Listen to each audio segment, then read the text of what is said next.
اعلیٰ حضرت فاضل بریلوی رحمۃ اللہ علیہ کی بات ہو رہی تھی۔ اعلیٰ حضرت رحمۃ اللہ تعالیٰ علیہ نے ایک جگہ پہ لکھا ہے، آپ فرماتے ہیں کہ پڑوسی کے گھر تو کھانا وہ لینے جائے جس کے اپنے گھر نہ پکا ہوا، اور کسی سے مشورہ تو وہ مانگے جس کو اپنے گھر میں نہ ملتا ہو۔ فرماتے ہیں مسلمان تو غیروں کے طریقے پہ تب چلیں جب نبی پاک نے ہر چیز بتائی نہ ہو، اور جب محبوب نے سارا کچھ بتا دیا ہے، سارا کچھ۔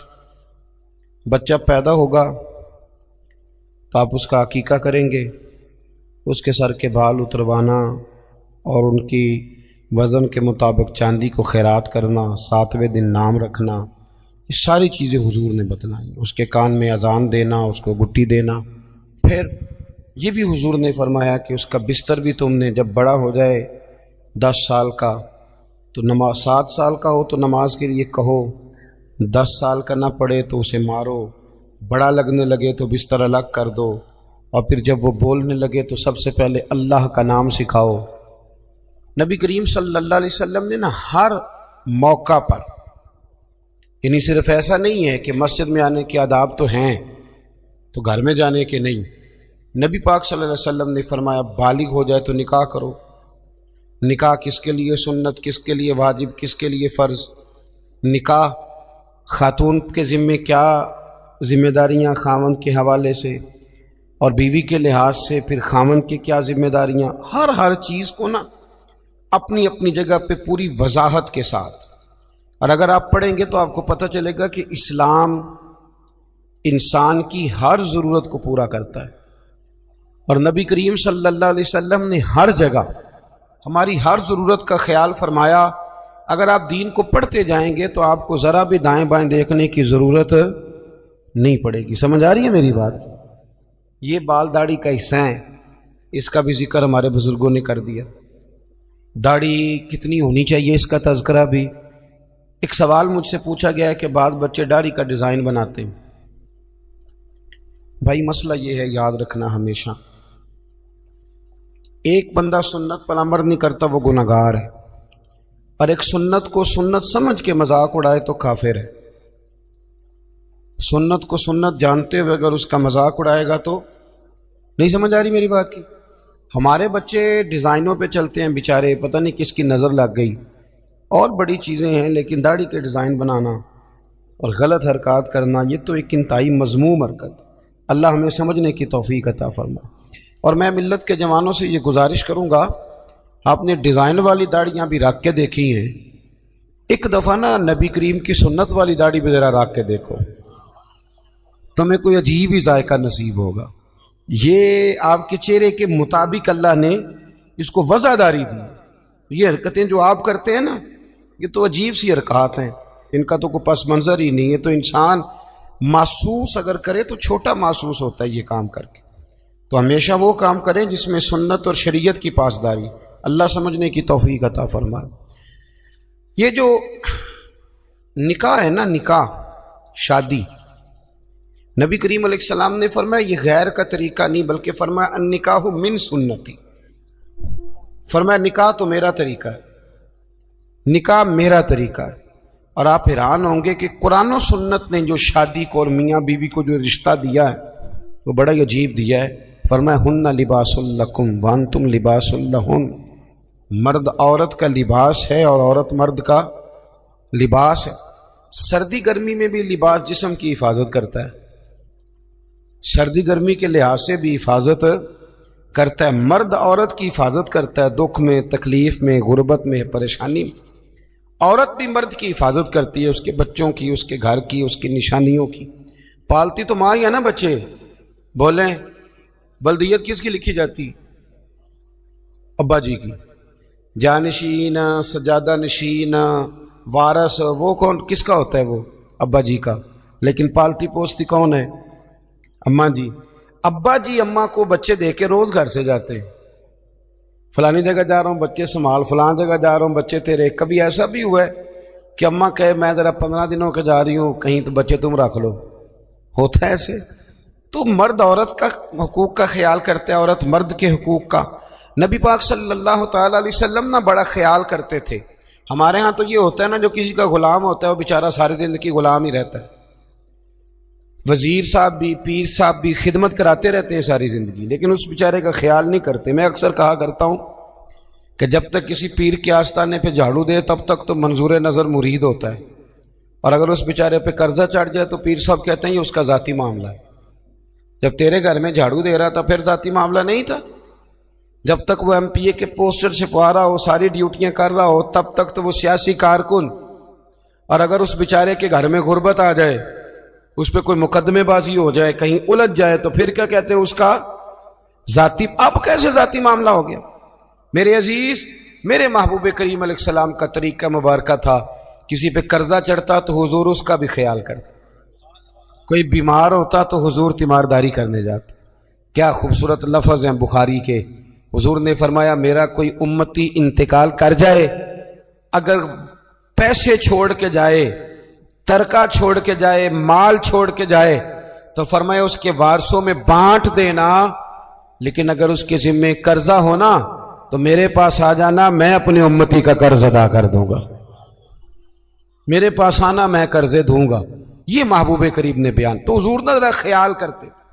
توجہ، حضرت ربیعہ بن کعب یہ نہ نبی پاک صلی اللہ علیہ وسلم کو وضو کراتے تھے، پر مزے کی بات ہے وضو بھی تہجد والا کراتے تھے۔ کون سا جی؟ بول کے بتائیے، سمجھ آ رہی ہے آپ حضرات کو؟ کون سا وضو کراتے تھے؟ تہجد کا وضو کراتے تھے۔ یہ وہی ہے جن سے حضور نے فرمایا چل ربیعہ کچھ مانگ لے۔ بڑے سیانے تھے، کہنے لگے یا رسول اللہ جنت میں وہ والا مکان چاہیے جس کے پڑوسی آپ ہوں، جس کے پڑوسی آپ، وہ والا مکان۔ ایک دن نا نبی کریم صلی اللہ علیہ وسلم نے ان سے فرمایا ربیعہ شادی کیوں نہیں کرتے؟ ربیعہ بولیے۔ وہ مجھے ایک صاحب ایک دفعہ مل گئے، کہنے لگے مینوں میرے حضرت صاحب ڈکیا سی بیاہ نہ کریں۔ میں کہوں نا آپ کیتا ہے کہ نہیں؟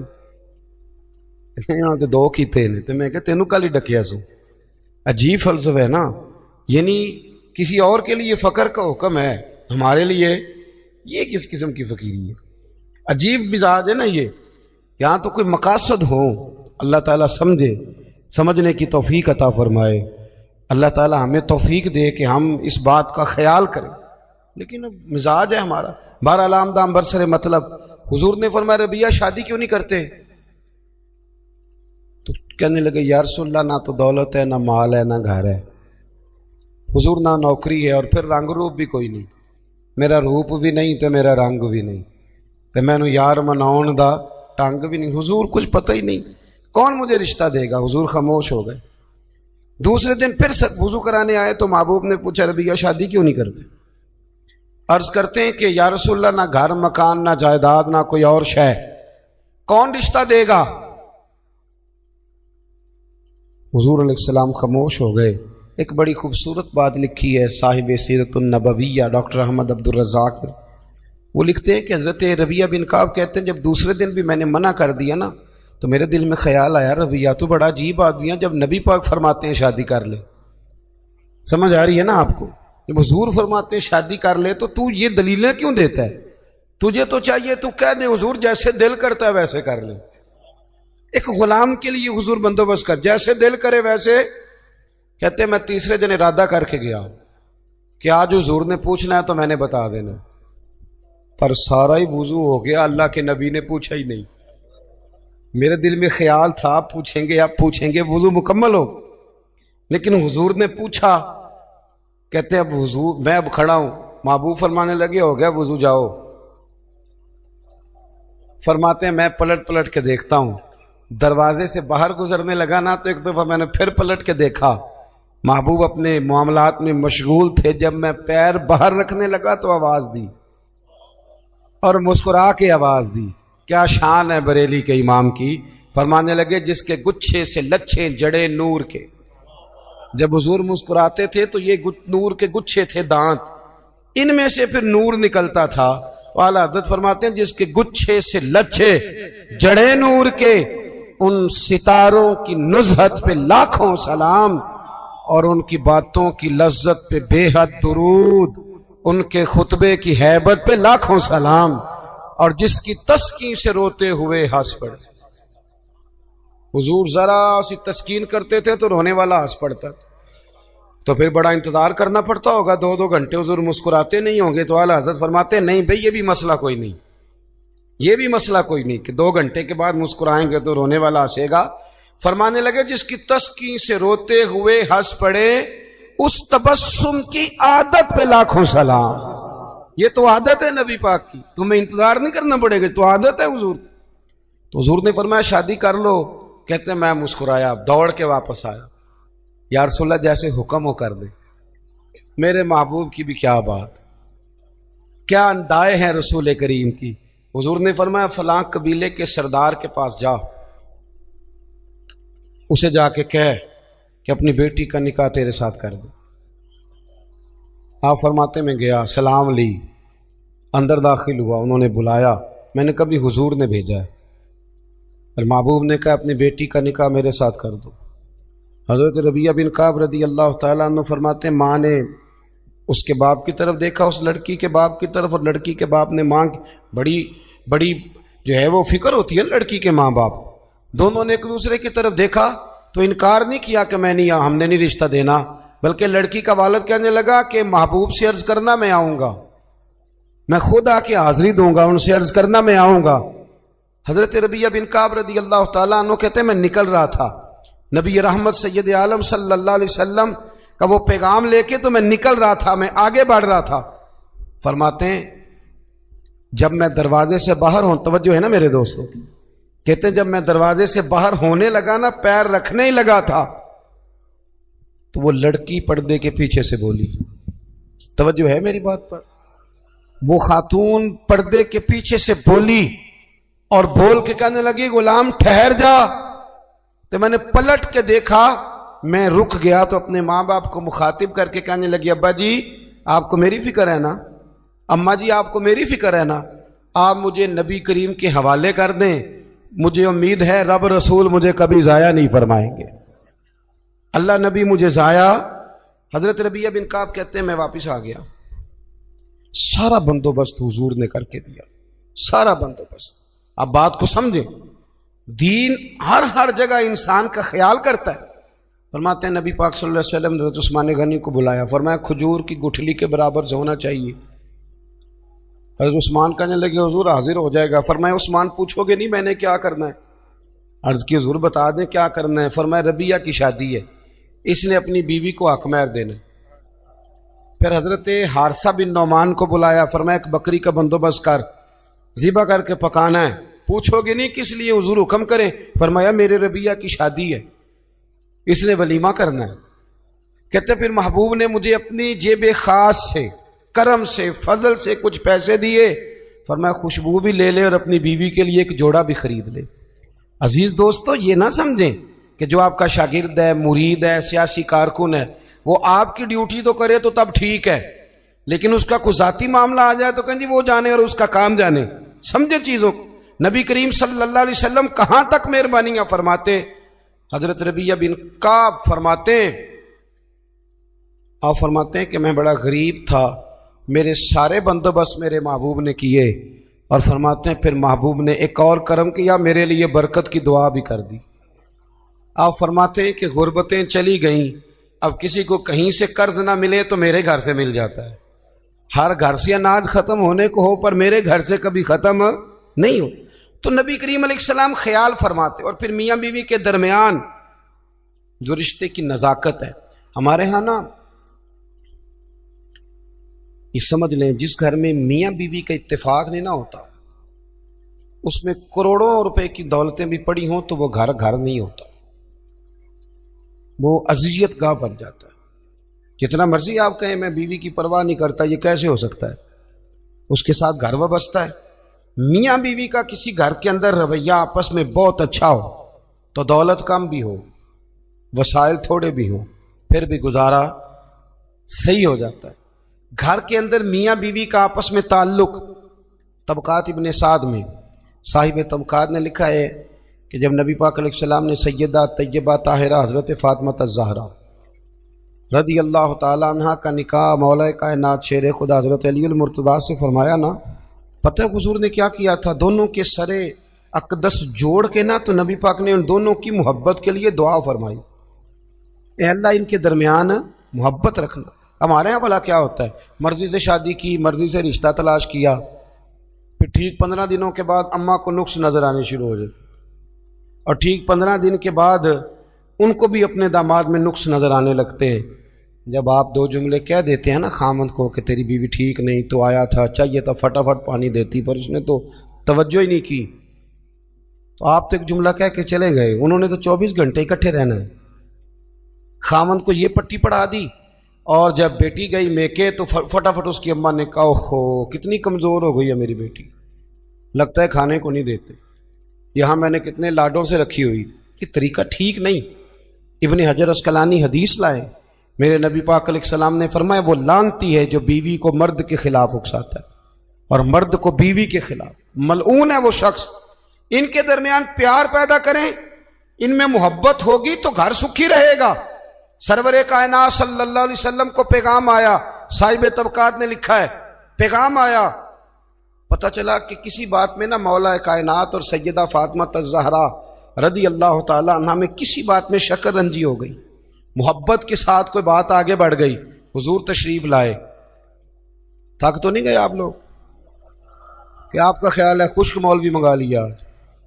چلے سن تو لینا، میں تو محبت سے آیا ہوں، بڑا لمبا سفر کر کے آیا ہوں، کئی جگہ جا نہیں پاتا، لیکن یہ موقع ایسا تھا میں نے چھٹی کرنا مناسب ہی نہیں سمجھا، میں نے کہا یہاں ضرور پہنچنا چاہیے، تو تھوڑی سی باتیں کرنی ہے، پیار سے سن تو لینا۔ آپ تو گھور رہے ہیں مجھے بیچ بیچ میں سے، یہ کس طرح کی تقریر کر رہا ہے، اللہ آپ کو جزائے خیر۔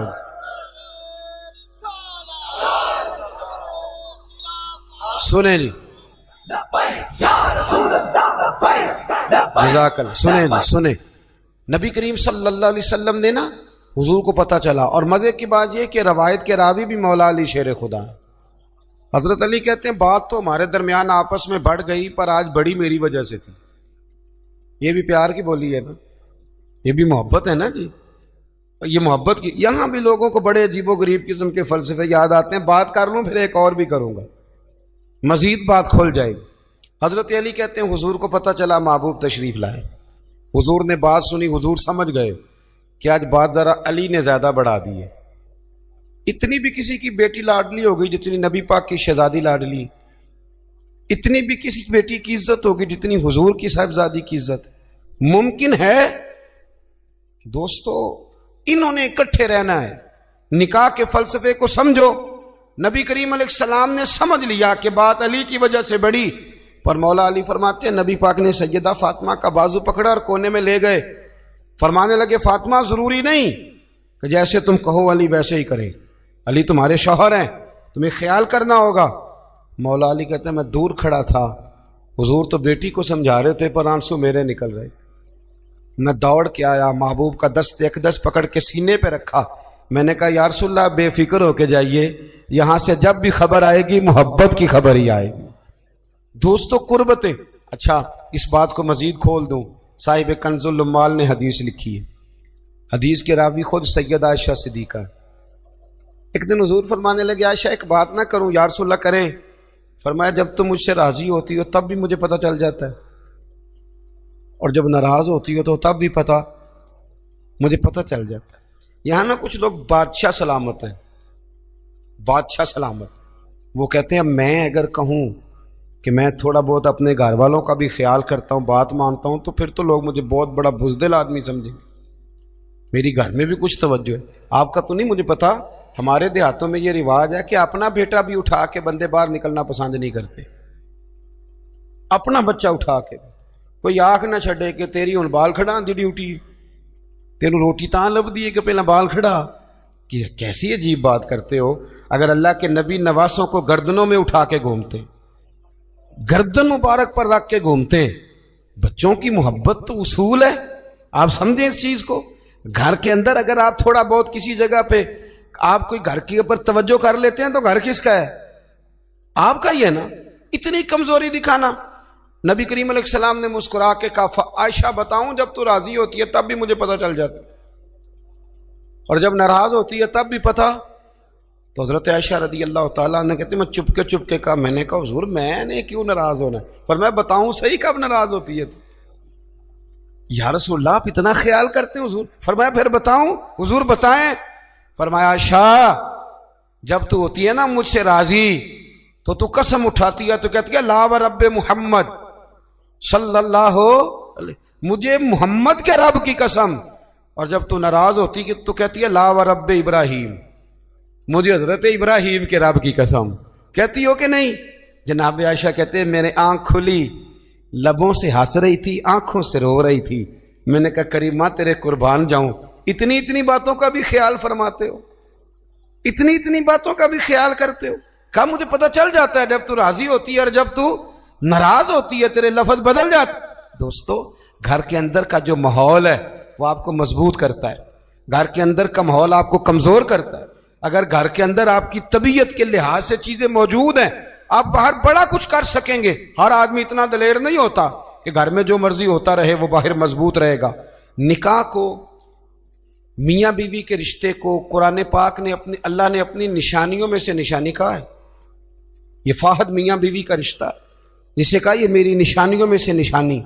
پتہ خرابی کہاں سے شروع ہوتی ہے؟ سب سے پہلے تو شادی ہوتی ہے غیر شرعی، غیر شرعی۔ کول 10واں ہو جائے تو مولانا صاحب کو بلاؤ، نعت خاں کو بلاؤ، اور بچے کی شادی ہو تو پھر اب نہیں حضور سے پیار، اب نہیں محبت، اب کدھر گئی غلامی کہ اللہ رسول سے صرف دکھوں کا رشتہ؟ بلاؤ نا اب بھی بینڈ باجا، یہاں تو بینڈ باجا کل والے دن بھی منگاؤ، 10ویں پہ بھی منگاؤ، اور دکھوں کی بات آئی تو قرآن شریف شروع کرا لیا، اور جب سکھ آئے پھر آپ نے موت شروع کرا لی۔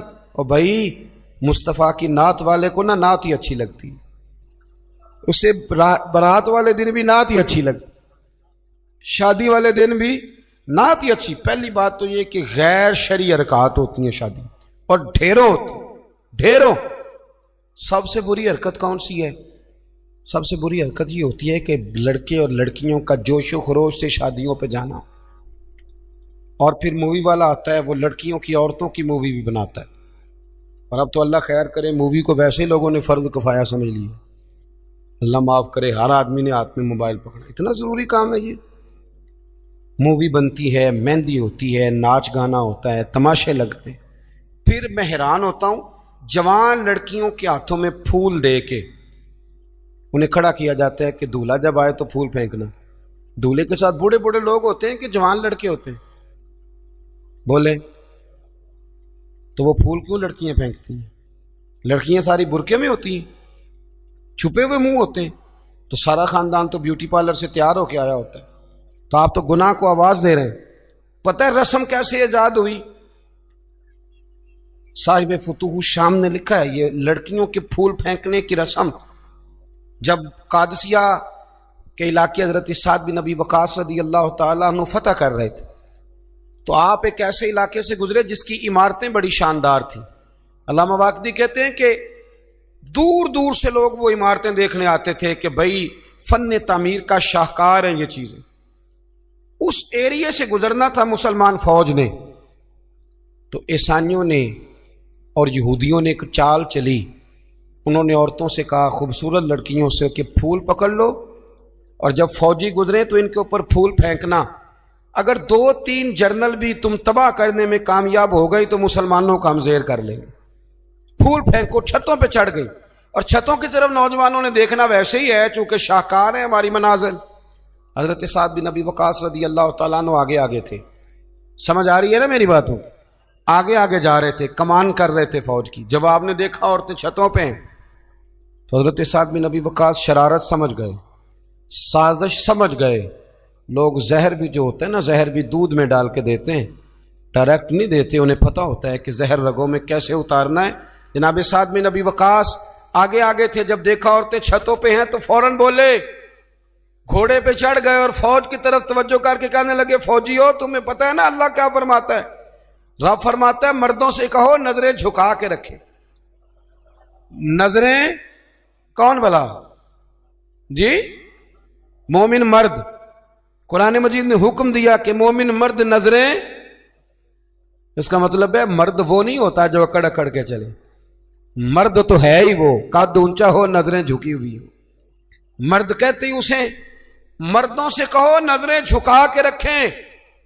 10,000 فوج تھی، عورتیں پھول پھینکتی نہیں.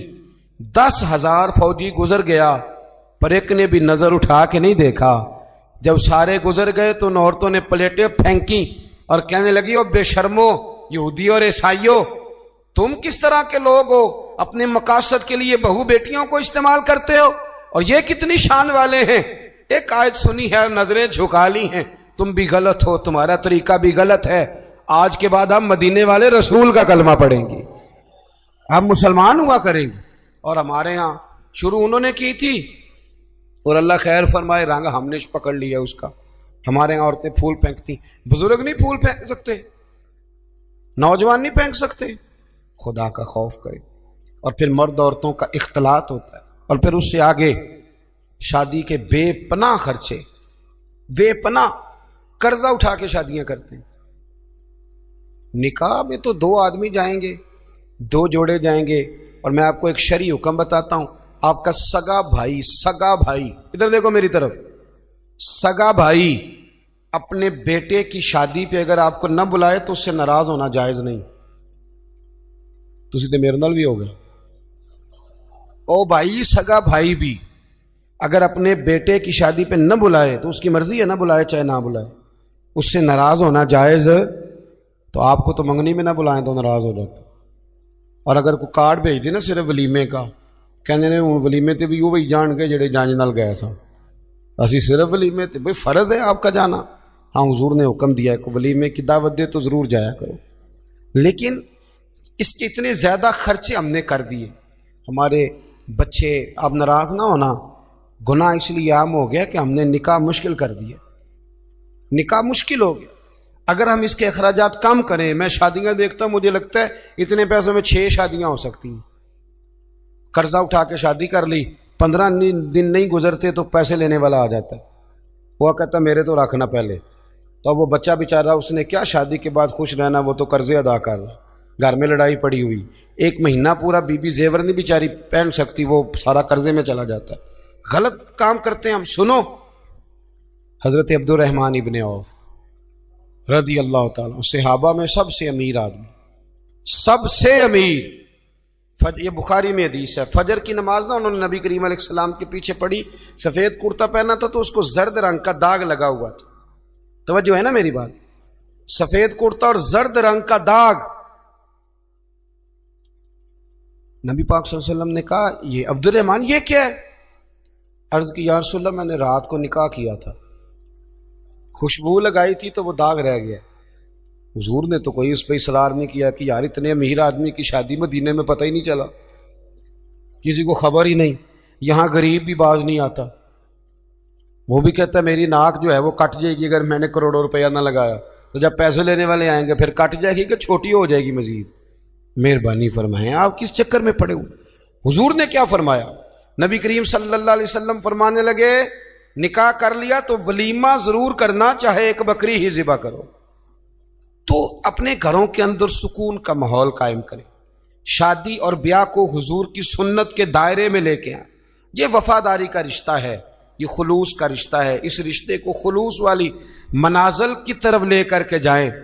بیوی خیال کرے کہ مجھے اپنی خاوند کی خدمت کرنی ہے، خاوند خیال کرے کہ مجھے بیوی. میں اکثر کہا کرتا ہوں، میں کہتا ہوں کہ اگر آپ بیوی کے ماں باپ کی عزت کریں گے تو وہ بھی آپ کے ماں باپ کی عزت کرے گی.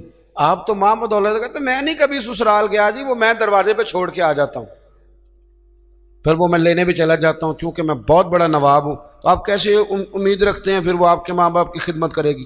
سنیں، 2 باتیں عرض کرتا ہوں، بات ختم کرتا ہوں. سیدہ طیبہ طاہرہ حضرت ختیجۃ الکبریٰ رضی اللہ تعالی.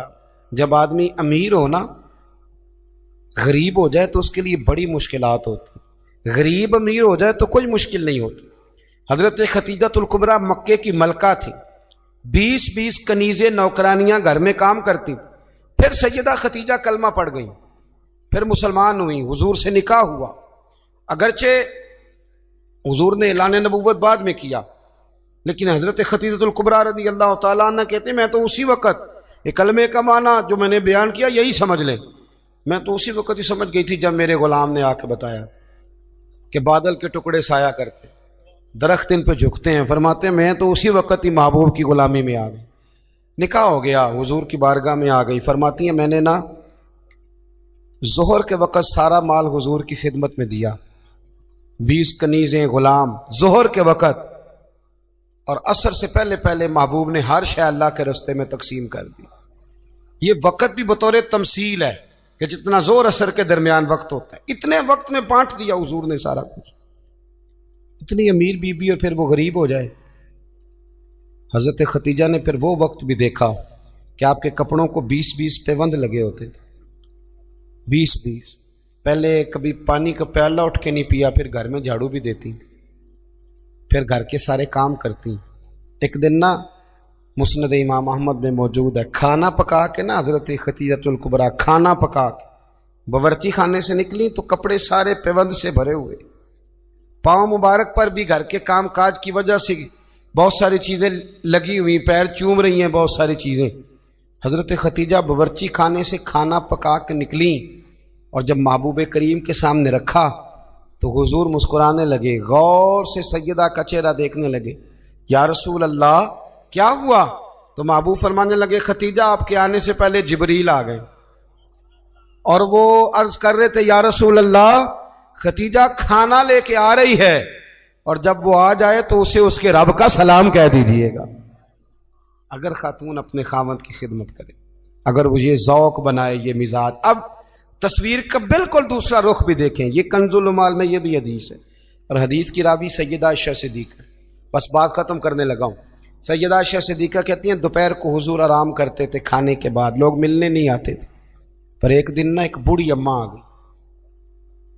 اس نے جب دروازے کے سامنے آ کے وہ بولی تو حضور جلدی سے اٹھے، خود دروازہ کھولا، کھانا کھلایا، کھجوریں دی، سرکہ دیا، پیار کیا، محبت فرمائی. حضرت عائشہ صدیقہ رضی اللہ تعالیٰ عنہ کہتی ہیں یہ میں نے انفرادی رنگ دیکھا، باقی ہر ایک سے شفقت کرتے تھے پر یہاں میں نے حضور کا انداز جدا گانا دیکھا. جب جانے لگی تو حضور نے تحائف بھی دیے. میرے دل میں خیال آیا حضور اب جائیں گے، رات کو واپس آئیں گے تو پوچھوں گی کہ یہ اماں کون ہے، لیکن محبوب تو لیٹ گئے. کہتی میں قریب گئی، قدموں میں بیٹھی، میں نے کہا یا رسول اللہ یہ کون تھی خاتون، آپ نے بڑا ہی پیار کیا. کہتی حضور اٹھ کے بیٹھے تو آنکھوں میں آنسو تھے. میں نے کہا یا رسول اللہ کیا ہوا؟